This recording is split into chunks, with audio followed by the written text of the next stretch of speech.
Welcome back to the Second Chance Live Show, where we're all about moving powerfully in your second chances. I believe that no matter what you've been through, no matter the mistakes you made, no matter how low you feel, that life has a way of awarding second chances. Let me say it this way: since the man of God is on the show, God has a way of giving us second chances, and second Right. chances exist so we can finish strong. I'm excited to talk with my guy, Brian Pruitt. Man, I'm excited for multiple reasons. I'll get into that in a second. Let me just say a couple of things, man. Number one, if you've bought the book, which you should, if you're watching this, buy the book, Second Chance Athletes Who Am I After Sports. Brian's one of the stories of my public speaking embarrassment is in the book, and it was at Brian's camp, man. And so it's just amazing how far we've come since then. That's right. And man, he's always been around, always been a good dude. I remember coming to CMU and the mentorship program. He's done a lot for the youth, done a lot for companies as well. And so you guys know how this works. I'm going to read his bio, and when I read his bio, I want you to think about who you know in your network that needs to hear this message. We're talking about rebounding from disappointment. That's what I That's titled today's episode, because I feel like 2020 was a year where many people were disappointed. It's not what you thought it might have been, but sometimes we have to let what we had in mind go so we can experience what God has in store. So here's the thing, y'all. I was thinking about uh what did I want to ask Brian about? And I feel like this is the best topic. And what I didn't know is that his new book is getting ready to come out. Brian, what's the name of your new book? Name of my new book is called Wounded Lions. Your loudest roar comes from your deepest wounds. Let's see And that. and I'm excited about it, man. I believe in that God's going to do some great things with this one here. Oh yeah, yeah. And the first book was phenomenal. I read it. I thought it was good. It was very personal and transparent. And Thank I you. know this is going to be no different, man. So, guys, drop Brian some love in the comments. Tell him, give him some amens. Tell him, say what's up, Brian. Let us know where you're tuning in from. I want to hear you guys engage. I'm gonna make sure I share this in our CMU page as well, because I know All right. the football guy is gonna want to hear all Fire up, this. Chips. So fire up chips. There we go. There we go. So Brian Pruitt was a sure pick for the 1995 NFL draft before being hit by Daryl Stinson. That could Before happen. That could it happen. could have, right?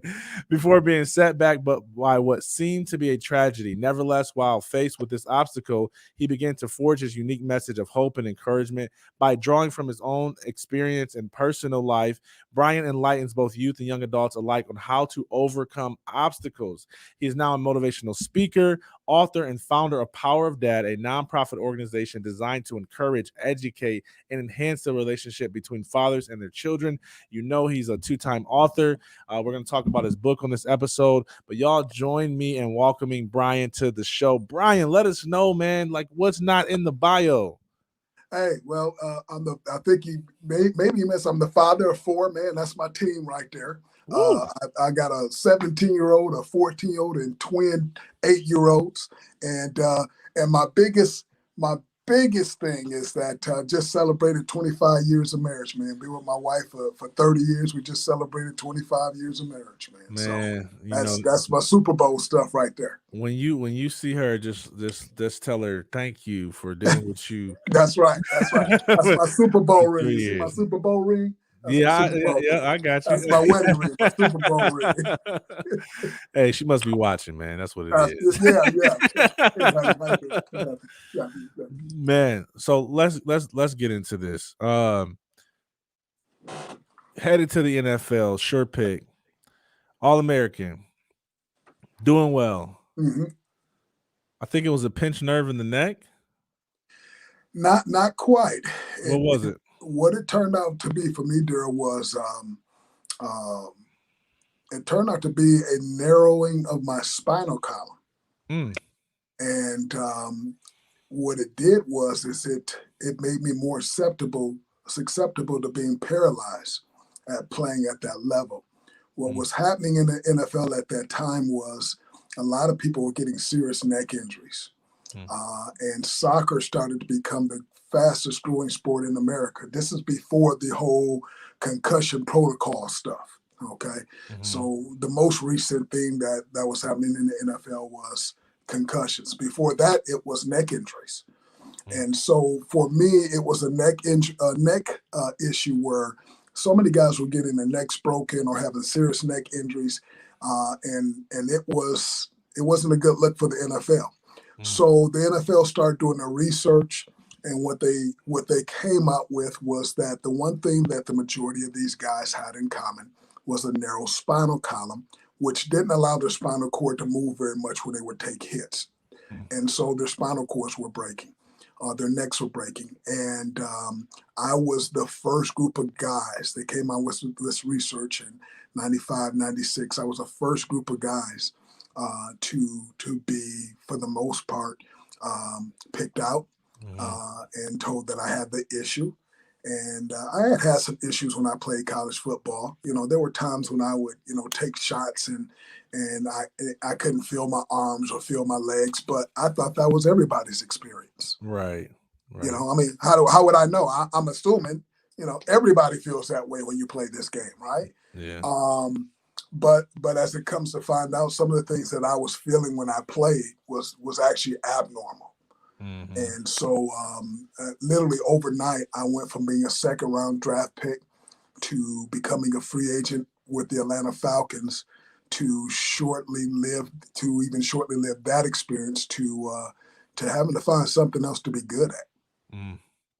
And so, man, talk about the emotional battle that you went through, a roller coaster, because it's like I'm here. I'm like I can touch it, Oh yeah. and yet God has something else in store, man. And I know it's hard enough for people who think they could have made it, but you were there, and so, man, talk about how that was emotionally. That was tough. You have to think I was my college's first AP first team All American. I had just rushed for nearly 2,000 yards in a season. Hmm. Um, I was battling it out at the time with the nation's leading rusher. We were going back and forth, 1 and 2 every week. He ended up winning the Heisman Trophy, so I was battling it out with the Heisman Trophy winner. Mm. And then you get together with your family, your friends to watch the draft. You've been to the NFL combines. I had done everything I knew to do, and then the news for me came to me on draft day.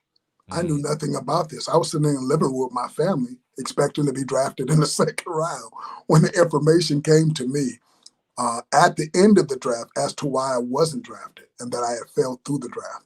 And then we gathered the second day, which was kind of a wah, wah, wah, wah kind of day. And the local media was sitting in my living room, waiting for the local kid to go big, and it just never happened. So it Mm. was all different types of emotions. Mm. If I was open and transparent, let's just put it out there. As an athlete, it was embarrassing. Mhm. Okay. As a young man, it was a dream crusher. Mhm. As a competitor, I wasn't ready to quit and I wasn't ready to give up yet. Mhm. And sorry to say, even if it meant that maybe I didn't walk again, because I was 22 years old Mhm. and I felt like I was invincible. And I Mhm. felt like, well, it might happen to somebody else, but it's probably not going to happen to me, because Mhm. at 22, you feel invincible. So Mhm. for the next 2 or 3 years, I kept trying to get in the league, Daryl. But teams pretty much would tell me to step out of the line.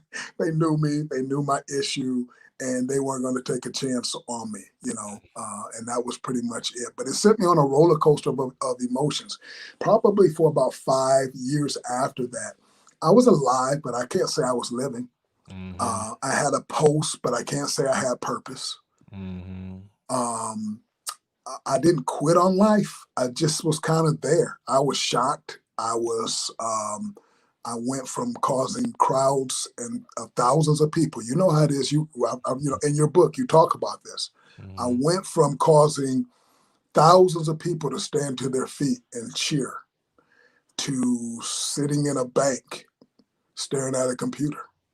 And you want to talk about the highest of highs and the lowest of lows. And I Uh, tell you, Daryl, not to be long-winded, but one of the most shocking moments was I was working with a group of young people in the city of Detroit, and and I took them to a U of M football game. And to raise money to send these kids to Mexico on a missions trip, we would sell popcorn and candy. Well, we're selling popcorn and candy at the University of Michigan football game, and this guy says, and all of a sudden I hear this guy goes, "Brian Pruitt, what are you doing selling popcorn at the Ask me how low that moment was. Ooh, I know that hurt. Once I know that hurt. Hey, that's when you go, hey, shut up. It ain't me. Like, man, so hold on, man. So what did you say? I was speechless. I was speechless, man, because it was one of those moments where you go, I wasn't Barry Sanders, but some people knew who I was, Yeah. And a guy said, he goes, "Brian Pruitt, what the heck are you doing selling popcorn?" It still cracks me up to this day. Oh my God. But it will tell you it was a humbling time. I was working with youth and I enjoyed working with youth, but man, I wanted to play. I wanted to play. And I had to come to a realization that wasn't going to happen for me anymore. My wife came home from medical school and said something to me that changed my life. She said, "I want my husband back." She said, "Can we talk?" I said, "Sure." She says, "I want my husband back." I said, "What are you talking about?" She says, "You're not the same person I married." Wow. And I said, "Well, who am I then?" She says, "You're not the joyful, passionate man that I married." She said, "Ever since the NFL draft," she says, "it's just like you lost your purpose for life." And she was right. I was a walking zombie. Okay. Wow. I still loved God. I had not walked away from my faith. But I was struggling, man. I was struggling, and I don't think people knew what to say to me or how to even talk to me in the situation I was in. Not many people could understand where I was at. That's why the book you wrote, or the book you've written, is so important, because for most people who are in the situation that you just wrote about, there's a lot of people around them who have no idea what to say to them. And you know this. Yeah. You know this. You come from a long line of great athletes. I played with your father. Your father was a phenomenal athlete, possibly the most athletic out of all of us. Okay. We were all football players. He was just an athlete. Okay. He could do just about anything he wanted to do. He was phenomenal. But when we have to take that curve and that turn, it can get rough. It can get tough. And the hardest part is, who do you talk to? Yeah.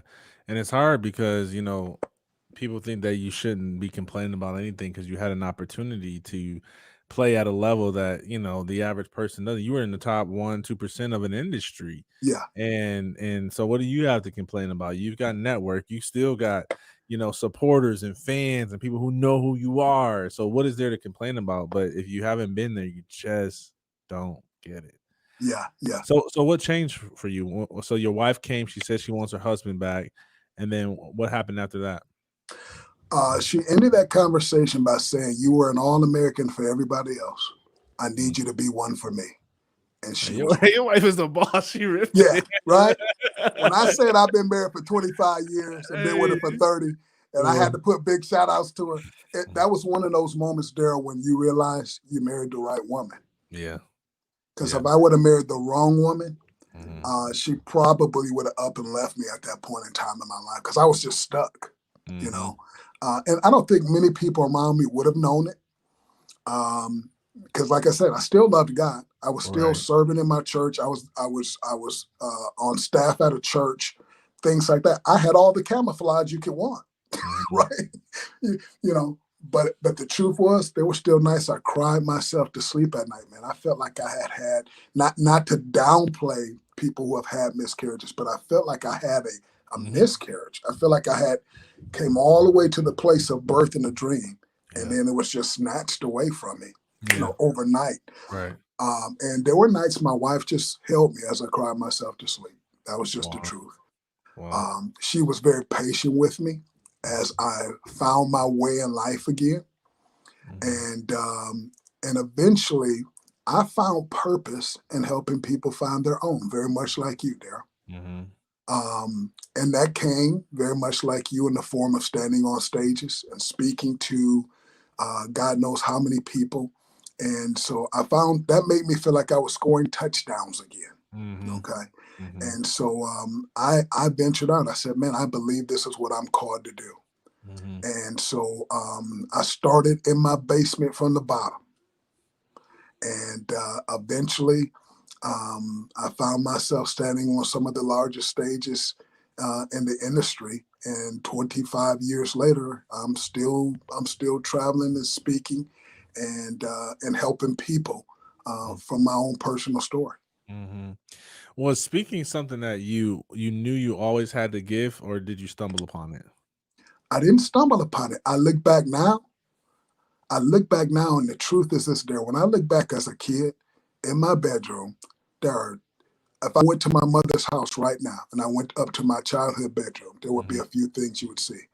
You would see the pictures of NFL running backs on my wall, and then you would see a world map on my wall. Now, the interesting thing is this, that world map, when I was a kid, what I would do is I would close it, covered it it was just a gigantic world map. I would close my eyes, point my finger, and just let my finger land wherever on that map. And wherever my finger landed, that's where I told myself, that's where I'm speaking at today. And then I would write a speech.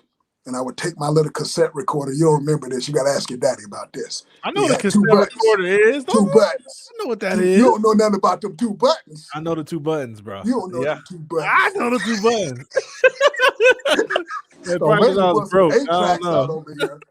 Now that I don't know. I don't know. Yeah. I don't know the 8 track.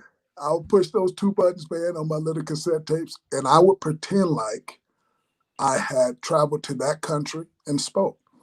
And here's the wildest thing, true story.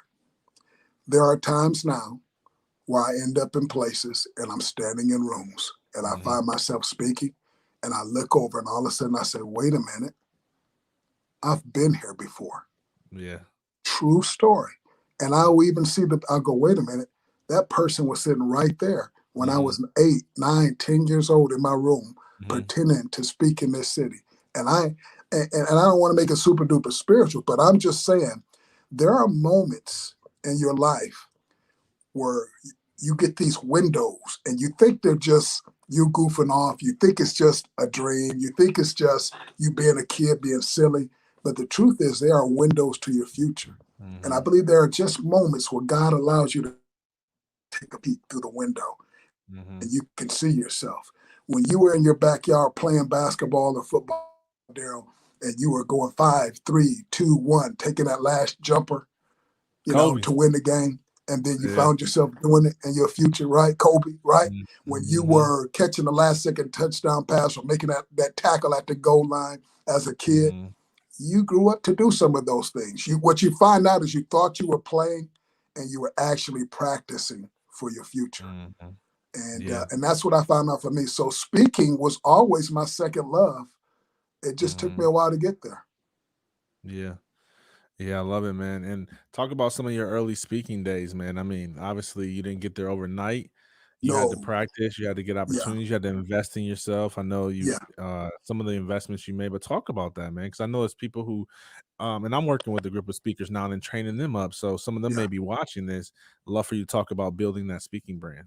Yeah, I would tell you this much, Daryl. You talk about in the book you coming to speak at Power Dad and how horrible it was. I'll say this much: I never saw it as horrible, and I believe I encouraged you today. You did it, and I think I told you you're going to be doing a lot more of this. I remember you. That's just because you were seeing the future. Oh yeah, because the speech was good. Oh yeah. Hey, my homeboy Nick was there, and he was like, "Yeah." So he rode home. He was like, "Yeah, bro, I don't know what you." You did. Hey, listen, you had our young man's attention. Yeah. And the truth is there was sincerity there. And what I found out is this: you can find somebody who's been speaking for 25 years, and if there's no sincerity there, I don't care how polished they are, nobody wants to hear that crap, right? That's true. And then you can find somebody who started today and they may not be that polished, but they are sincere. Yeah. That person can capture people's attention and change some lives. And I feel like that's what you did that day. Our boys responded. And the fact that you stayed to play ball with them and even came back a couple of times to play ball with them, that mattered to those young men, that you were speaking in their life and investing in their life. As far as me, I started in my basement.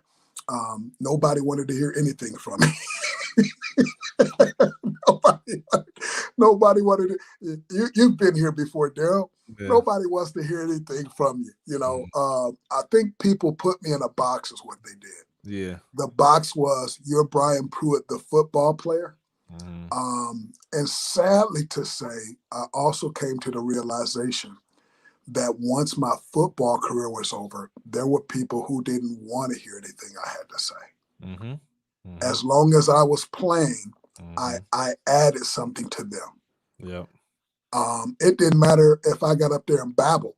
But my mother raised me better than that. My mama always said, if somebody put a microphone in your face, you better have something to say. Don't you embarrass me. You remember what your name is. You know, it didn't matter what I said up there as long as I was playing. It was just cool to them that they had this guy. Yeah. But I had vowed in my heart that if I ever got in front of a microphone, I was going to have something to say that would be worth people walking away from and living it. And sadly to say, there was people who didn't want to hear that. They put me in this box. You know, you're a football player. You're no longer playing football. You know, how's that useful? But you know where I started? I started in elementary schools. And people started saying, well, hey, we'll have the football player come speak to the kids. Again, I don't know if they thought I would have much to say, but then they discovered that the little boy who used to pretend like he traveled the world in his bedroom as a little boy actually has something to say. And that when I was practicing in my bedroom, when I was playing in my bedroom, was actually practice for my destiny. Yeah. And it was connecting with those little kids. And all of a sudden they caught fire. Okay. And then I started, and it didn't happen overnight. So when I say catch fire, it was a slow fire. Okay? This wasn't the outside bonfire. I had to light the pilot.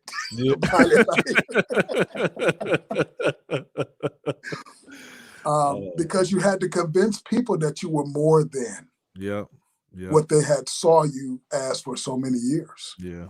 And then I had to go through the next stage. I had to convince myself that I was more than what people saw me as for so many years. Yeah. And so I always tell people, I honestly believe, Daryl, that I got to the game late. I got to the game probably about 4 or 5 years late. Not because God hadn't called me to do it, but because for about 5 years, I struggled with belief in self. Yeah. Talking my language. And this is me being very transparent. And the reason why I want to be transparent, because there's somebody else out there like me and you, Daryl, that thinks that they don't have a voice in this industry or in this market. And the truth is you do. You are as unique as a singer is. There's a whole bunch of people who sing, okay? But there's only one Beyonce. Okay, there's only one Al Jarreau. You don't know nothing about that. No, there's only one Luther Vandross. Let me help you. I know Luther. I know, okay. So I can do the Luther. Al Jarreau, I don't know who that is. Al Jarreau sounds. Ask your daddy. Ask your daddy. I don't know, man. I know that Al Jarreau. Hey, if you don't got no classics out, man, I don't know, because I know music, bro. Did you just say Al Jarreau don't have classics? I know some people from the 50s, 60s. I ain't never heard Al Jarreau. Research, Daryl. Do your research on do Al my Jarreau. research. I'm gonna come back on that one. He better be good too. He better not be trash. You know? Oh, he the man. He the man. That's that jazz music, boy. That's that jazz. But my whole point is any great singer coming up can say, "Why would I matter? Everybody can sing." And any great speaker who's coming up can say, "Why would I matter? There's so many people who speak. You matter because your story matters." And there's people that Daryl Stinson can reach that I can't. There's people that his story will connect with that I can't. I didn't write this. I didn't write this book. This book should have been written years ago by some athlete. Right. This book, honestly, Daryl, it'll save lives.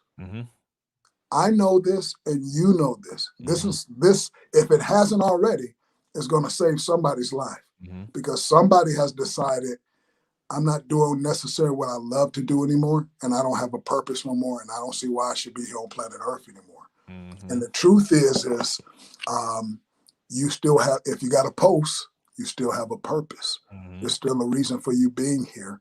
And when it comes to us as athletes, the hard part for us to realize is we can't do what we were doing forever anyway, That's true. right? It's hard to fathom because even now that I preach it, that's the message I preach. But I still think, Yeah, you talk too much junk, I might just have to lace up. Just might. yeah. Just Like you yeah, dunked on the kid in the book you talked about. You dunked yeah. on the kid. That felt amazing. That felt amazing. I tell that story all the time because it felt awesome. I ain't gonna I, lie. I remember the last time I met a kid at a youth camp I was speaking at, and at all the camps I would go to, everybody wanted to race me. Okay, Mhm. how fast Yeah, you? How fast are you? yeah, yeah. And all of a sudden I start making it back home on the weekends with pull hamstrings and pull quads. And my wife was like, "This has got to stop. You have to stop this. You gotta stop this." And another one of those moments there where you go, "I married the right woman." Yeah, yeah, yeah. I know. Could you get me some ice from a quad, please?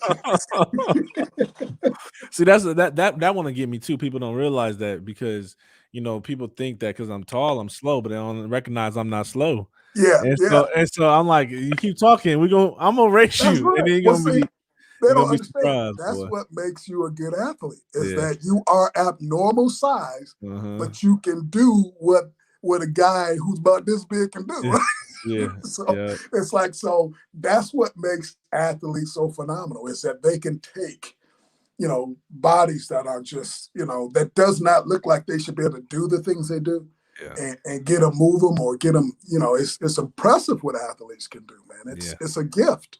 Yeah. It's an absolute gift what God has given us. And when we're not able to use those things anymore, you can struggle with depression. Mm-hmm. You can, most of all, begin to struggle with finding purpose again. Mm-hmm. And a man or woman without purpose becomes a very dangerous person. Mm-hmm. Not necessarily dangerous to society, or that they want to hurt or harm themselves, but just dangerous in regards to we're looking at somebody who may literally waste the rest of the potential of Mm-hmm. their life. Mm-hmm. You are more than that one thing that you have seen and done in your life. Mm-hmm. As great as you were at it. Mm-hmm. And that's what I've learned, Daryl. Brian Pruitt was an All-American football player. Mm-hmm. He is an All-American father. Mm-hmm. He is an All-American husband. Mm-hmm. He is an All-American motivational speaker. He is an All-American leadership coach and life coach. Mm-hmm. He's an All-American friend. I'm Mm-hmm. so many different things that I had to learn to give myself the opportunity to go and be great at those other things. But the truth is that there was some fear involved in those things. And the fear but what if I'm not as great at those things as I Mm-hmm. was at that thing? Yeah. Yeah. And it's hard to compare. It's hard to compare. I'll be honest, I have to shut my mind off sometimes. In fact, my wife has this saying. She says, Daryl, you can't elite everything. You can't elite Mhm. everything. And I'm just like, I don't know how else to be. I only know excellence. I only know this. And she like, Yeah, and that's the challenge with me having so many things going on because I want them all to win at once. yeah. And I heard one of my mentors said, you can have it all, you just can't have it all at once. And I was like, watch me. Yeah. Hey, that's the athlete that came out of I you. know, Oh, I I know, love when people tell me I can't do it. I know. It's dumb. I need to listen. But man, it's true. It's true, man. And let's pivot a little bit here because I wanna let people know that although we're talking about a specific athlete, that everybody deals with disappointment. Oh yeah. And 2020 was a year that a lot of people furloughed, lost jobs, Hmm. dream jobs. And one of my friends who works in the sports industry at a high level lost her dream job. Hmm. And that's what she thought she was going to do with the rest of her life. I did send in my book, but put on your Pruitt motivational hat Yeah. and speak to that broader audience that says, man, 2021 is looking a lot like 2020. Mhm, mhm. I would say this, uh, where we probably messed up at is we were expecting a date to change destiny. Mm, And although it can, it does not necessarily do that. So we were expecting the clock to strike 12 mm, midnight mhm, and that it was going to change the lives of people. mhm, And that's not necessarily the case. mhm, What changes destiny is perspective. mm, Perspective changes destiny. mm, So in 2020, my perspective was um, I'm not letting go of my hope. Good things are going to happen for me. I have a future, and that future is bright regardless of what I see happening around me. And I'm going to love people and walk with hope in my heart regardless. mhm, And when the clock struck 12 midnight and it was 2021, my perspective was I'm going to love people. I have a future. mhm, Good things are going to happen for me. If you, in other words, if you had a negative attitude about life, if mhm, life just kind of beat you down, and it happened to all of us to some extent at some point in time in 2020, you had to fight to keep perspective. mhm, But if you allowed the negative perspective to overtake you and overrun you in 2020, then it, and you allow it to do it in 2021, you will have the same results. mm, You got to hold on to hope. mm, You got to set some goals for the future, mhm, and you got to find something that makes you smile right now. mm. Okay, find something. I don't care if that's putting your arms around your children. I don't care if that's playing kickball, chess, rugby, whatever that is. Okay, find something that makes you feel good. There's so much that we can't control right now that you got Mhm, to focus on the things that you can control right now. mhm, mhm. I love it, man. Let's get into the book. You said your loudest roar comes from your deepest wounds. Yeah, And man, that's a that's a heavy statement for some yeah, people to say. What do you mean? Like, I'm wounded, I'm hurt, this might yeah. not heal, but you're saying no, that's the very place where you're gonna roar from. I love for you to talk about this concept of wounded lions. Where did it come from and how can people find that roar? Yeah. Wounded Lions came from the concept of this. Um, when I look at my own life and I see my deepest wounds, it is the place that I probably have decided to have the greatest impact in society. Um, when you look at our fatherhood program that we have at Power of Dad, we work with fatherless boys. At this Mhm. point, we've reached over 1,000 fatherless boys through Power of Dad, ages 11 through 18. That's And we've phenomenal. taught them 22 life lessons that their fathers weren't there to teach them. Mm, Why did that exist? That exists because I had a wound. mhm, It was fatherlessness. I mhm, come from 4 generations of physical abuse and murder. mhm, My grandfather murdered my grandmother.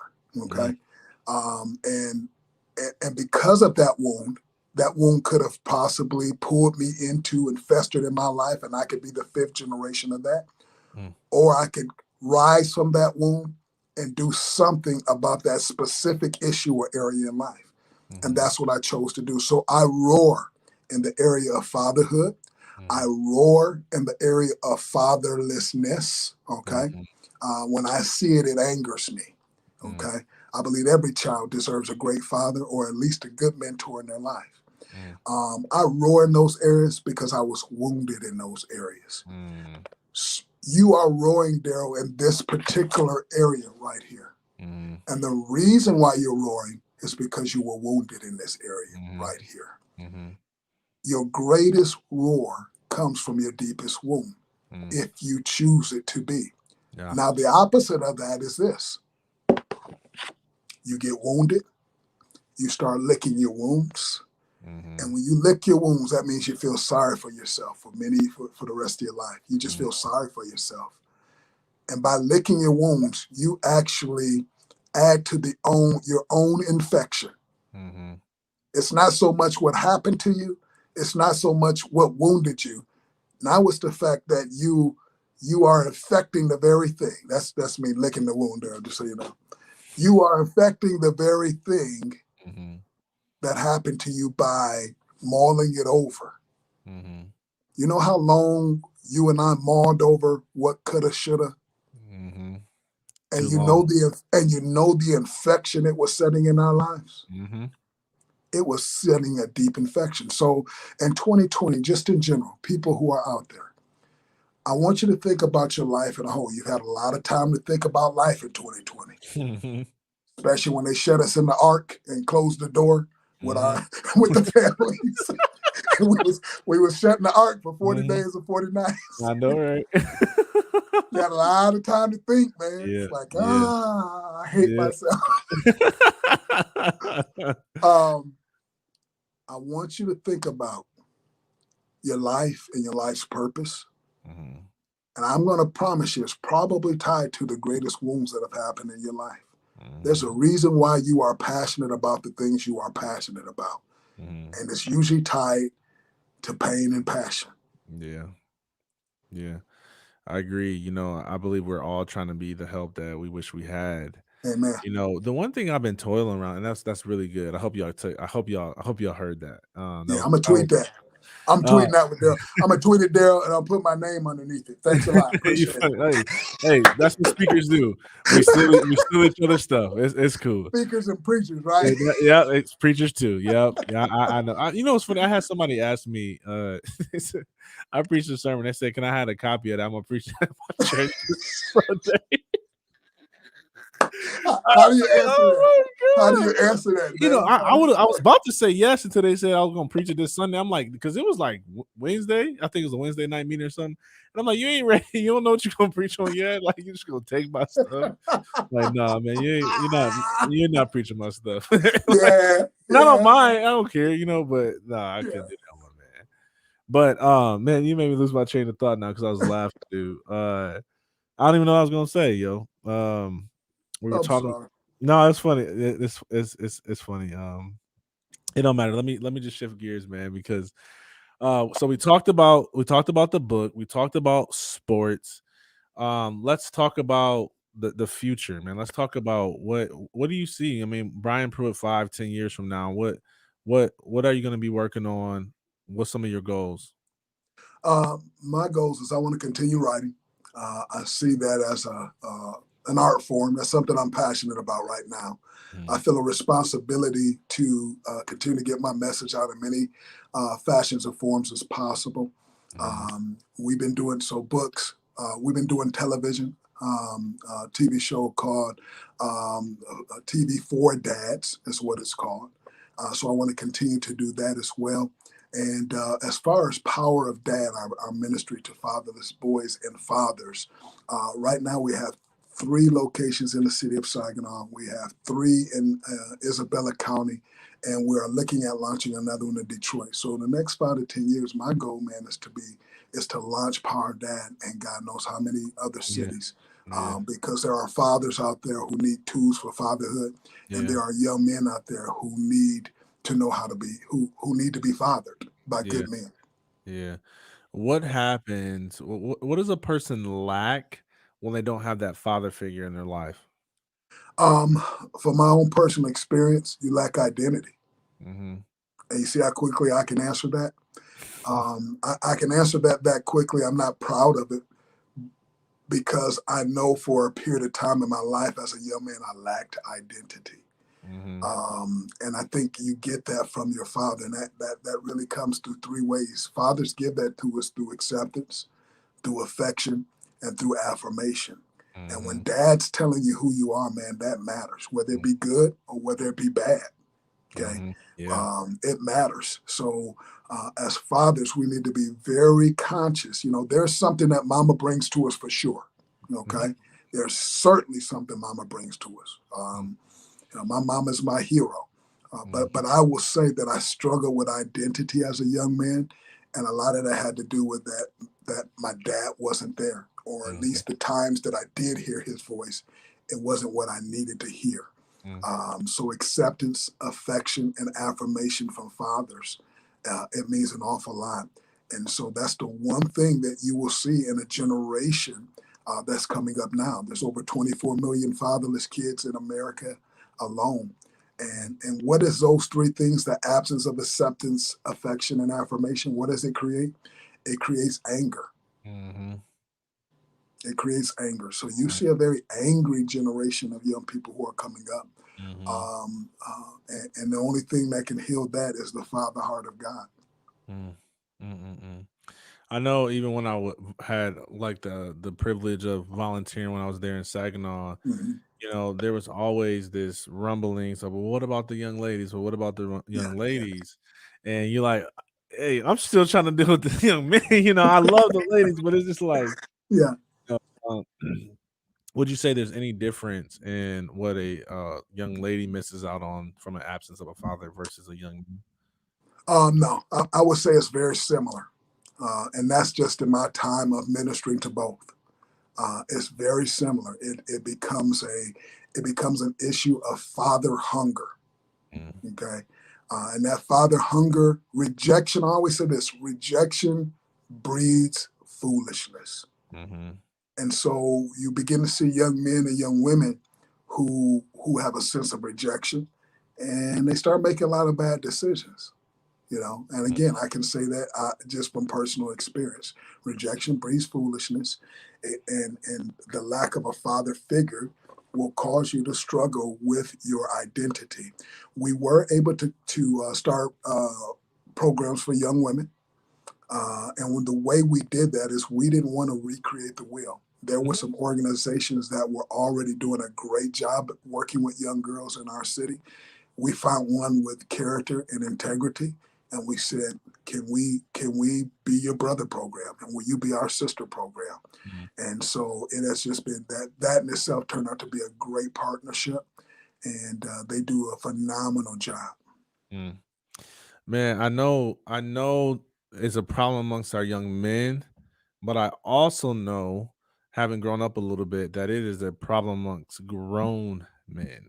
Yeah. And my dad was phenomenal. Uh-huh. But even going through the program, I noticed things that I was like, I'm teaching these young men following your curriculum, and I'm like, oh, I don't think my dad, I don't think my dad did this one, man. I'm like, "Dang, that's probably why I'm like this right now," No, you know? hey, don't get me in trouble with your dad. Your dad, don't get me in trouble with your daddy. Your daddy a better athlete than me. I ain't Yeah, trying, that's I want him no, chasing me down. it's funny, my dad, and it's funny because I got asked a question. I can't remember who asked me. I think it was a counselor. Me and my wife were doing a counseling session, and then they asked me, you know, do you think that you have bitterness towards your father for what was lacking in this? I said, no, it's crazy. I don't, because my dad was like 30 billion times better than what he had. Awesome. Yeah. And so I always was enamored. In fact, I think I might still tell him that every once in a while. I'm just like, I don't know how you figured it out. Like, because it wasn't like he got saved. It wasn't like there was like that one father figure in his life. He Yeah. just made a decision to be a good father and figured it out, right? Yeah. And I'm like, Yeah. how can you figure something out when you never had a blueprint? So, anyways, how can grown men, here's what I know. When you are called to a certain ministry, you develop an awareness for that, right? So Yeah. I can walk amongst athletes and I can tell who hasn't transitioned because Hmm. that's my You can, expertise. yeah, you can So see it. Yeah. yeah, so I know you can walk into a room and listen to a conversation and say, "Man, I bet you they didn't have a father in their life." How can if I'm a man watching this and I want to see if I've got some father wounds, what are some signs that I can look for? Yeah. Signs that I typically look for. I typically look in those three different areas: affection, affirmation, and acceptance. I look in Mm, those areas, and typically you can hear it in speech. You hear it in conversation, just like mhm, you hear it. Okay. And again, because I've been that guy, mhm, I can hear it in those three categories in their speeches. Okay. mhm, What your father did right was he allowed his hunger to be better than what he came from, to override the pain of his past. mhm. Man, that was good. Let me text that to myself. We'll send you the replay, man. don't After ask I me to after I repeat that. steal it, that's cool. Don't ask me to repeat that. I love it, man. That's what your dad did well. Yeah, yeah. And so you can hear it. You can hear it in a man's. You can hear it in those three categories: affection, Mm, acceptance, affirmation.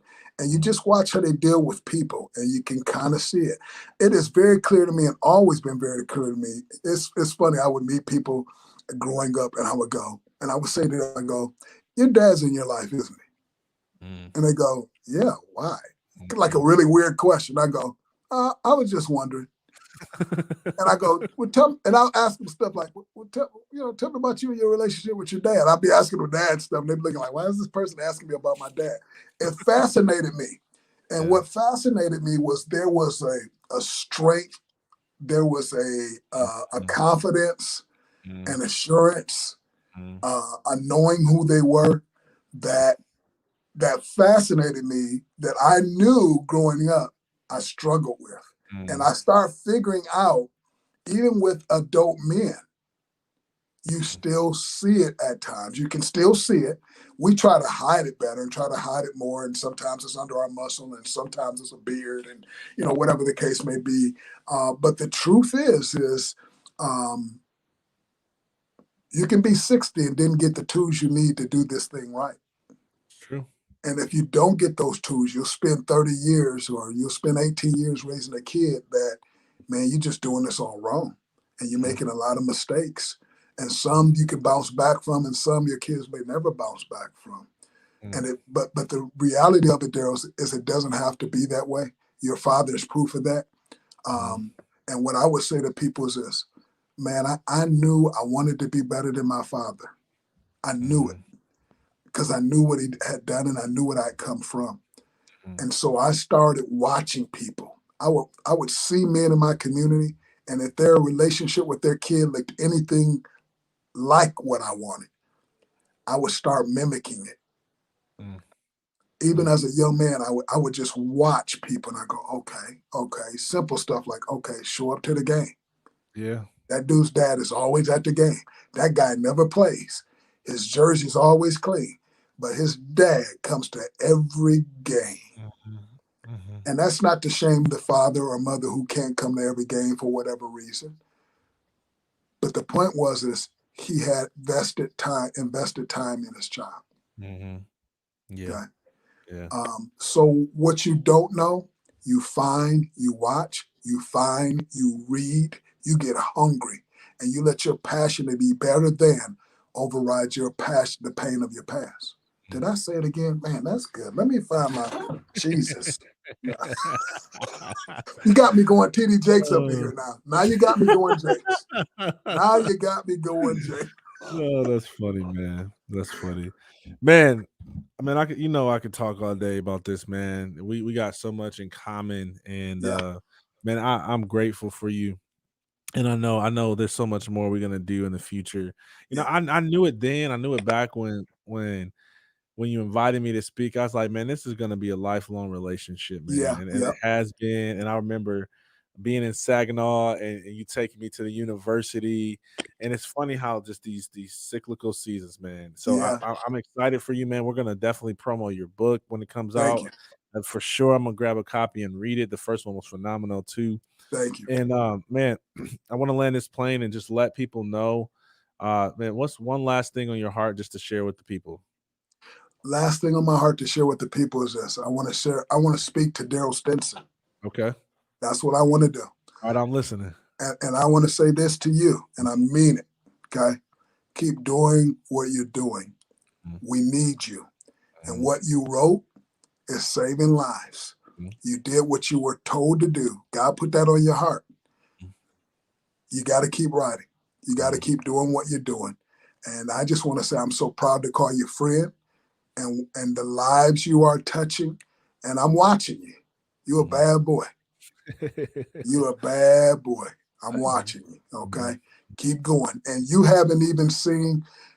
ain't even seen nothing yet. You still only scratched the surface. mhm, mhm. You still have only scratched the surface. So don't forget about us little people when you get